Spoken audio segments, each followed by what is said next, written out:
I'm Jack from Jackstransmissions.com. Thanks for watching us tonight. We're glad to have you with us. Today we're going to talk about proper clutch adjustment. Now, this seems to be a problem that plagues a lot of people, especially those that are running a heavier pressure plate where they need to adjust the master rod under the dash for more clutch travel. You know, they have a dragging clutch, tranny stodgy, everything's caught in a friction zone. It's difficult to deal with. So what we're going to do is we're going to show you the correct way to adjust this for the most throw-out bearing travel that you can get, and we'll go from there.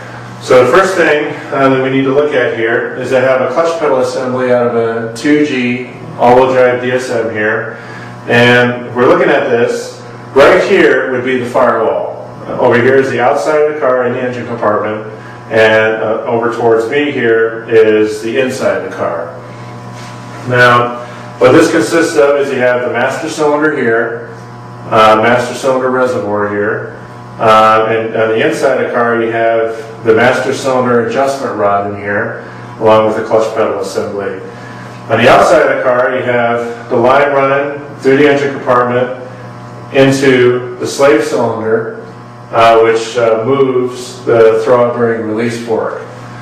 Now, the problem that we're having here is a lot of people are trying to adjust this rod improperly. They're just guessing where it needs to be without knowing exactly what's going on. So the way the system works is this slave cylinder is self-adjusting.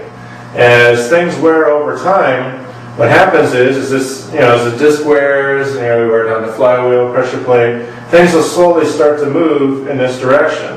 And what will happen is the slave will adjust itself out, so it'll always feel the same to the driver. No matter how worn out your clutch is, it'll always feel the same way. So the farther out it goes, the slave cylinder will be right there to accommodate that wear. Now the way that works is on the inside of the master cylinder, there is a bleeder valve that goes to the reservoir. And that bleeder valve allows fluid to go in and out of the system depending on where the piston in the slave cylinder needs to be. So if I push this in and hold it there, the fluid is pushed back into the reservoir and stays there unless we need to move it out to this position right here, and it will just adjust itself to that point. So the more we move it out, fluid will come out of here into the system to accommodate that position. If we go in with it, fluid is pushed back into the reservoir. Now this is when things get tricky when doing the adjustment, because if you adjust this rod out too far, what's going to happen is you're going to basically close or block off that bleeder valve in the master cylinder. So this unit will no longer be self-adjusting. It's going to sit right where it is, and it'll only move when you push the pedal down, but it will not be able to self-adjust. And over time, if you have it out too far and that bleeder valve is closed, what will happen is over time the clutch will start to slip because it will not be able to adjust itself in a neutral position when your foot is off the pedal. So what we need to do is we need to find the point where we can adjust this rod out far enough where it gets to a point where it's just about ready to close off that bleeder valve. And what that does is when we move it out that far and we push the clutch pedal in, we're limiting the amount of play at the top of the pedal travel. If we get it up as close as we can to that valve, we'll be able to, when we make a full push of the pedal assembly, we're going to make sure that we have as much fluid as we possibly can push through the master cylinder and into the little piston here in your slave cylinder. So the fluid transfer is the big deal here. We want as much fluid as we can to go to the slave to really give that pressure plate enough movement to let go of the disc so you don't have a dragging clutch, or a clutch that feels like it's in the friction zone at high RPM. And running a car in the friction zone all the time like that will wear down synchro rings in a hurry, the tranny will feel notchy, the clutch won't live as long. There's a lot of bad things that can happen, so proper clutch adjustment is very important. One thing that we tell people to do as a test to make sure the clutch isn't dragging is to have their car on a flat surface somewhere, somewhere where you got plenty of space in front of you to make sure nobody else is around. Have the e-brake off, with the car running, put it in first gear, hold the clutch to the floor with the car in first gear and rev the engine up. If you can rev it up to about 7,000, 7,500 RPM without the car creeping forward, your clutch isn't dragging. If the car does creep forward, what's happening is you're not getting enough travel here at the slave cylinder. That's one possibility. Another possibility is that it could be a damaged clutch disc, improper step height on the flywheel. It could be any number of things. But in most cases, the clutch pedal assembly just needs to be adjusted properly for the most fluid transfer, and you'll be okay.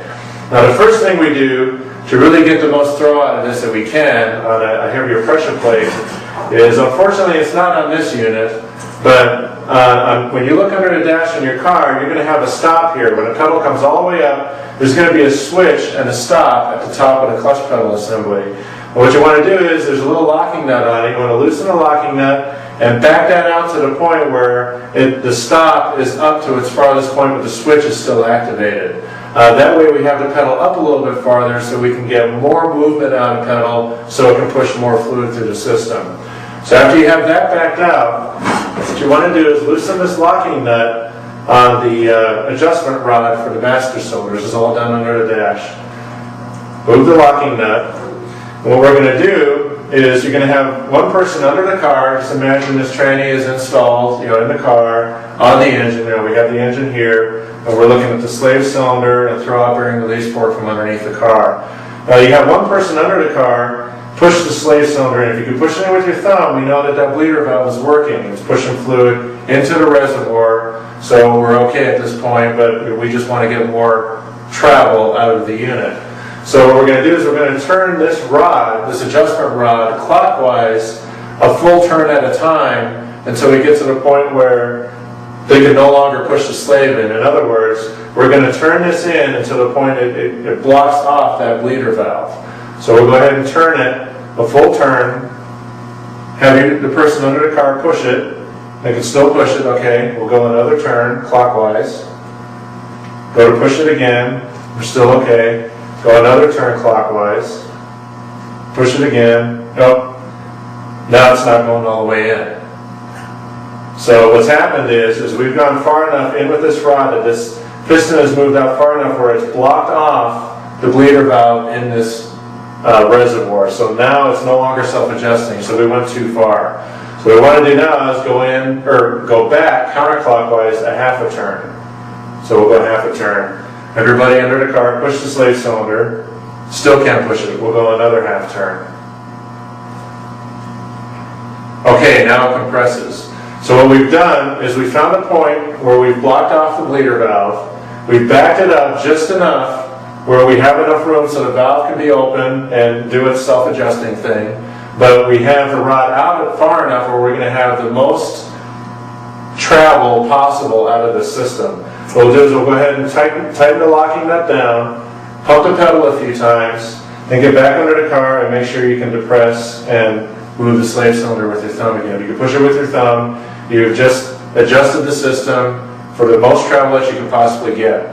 Now, if your clutch, at this point your clutch shouldn't drag anymore. At 7,000, 7,500 RPM of the single disc unit, you should be okay. If it continues to drag, you may have a clutch issue, but at least now you know that your clutch pedal assembly, master cylinder, and slave cylinder are working toward peak efficiency, and you'll be okay. Now, of course, before you do all of this, you want to make sure the system is bled, you have clean fluid in there, no air bubbles. In some cases, a lot of people like to use a steel-braided flux line to go from the slave over to the hard line. All of that definitely helps. So, if you have any questions or comments, please email us at sales@jackstransmissions.com. Thank you.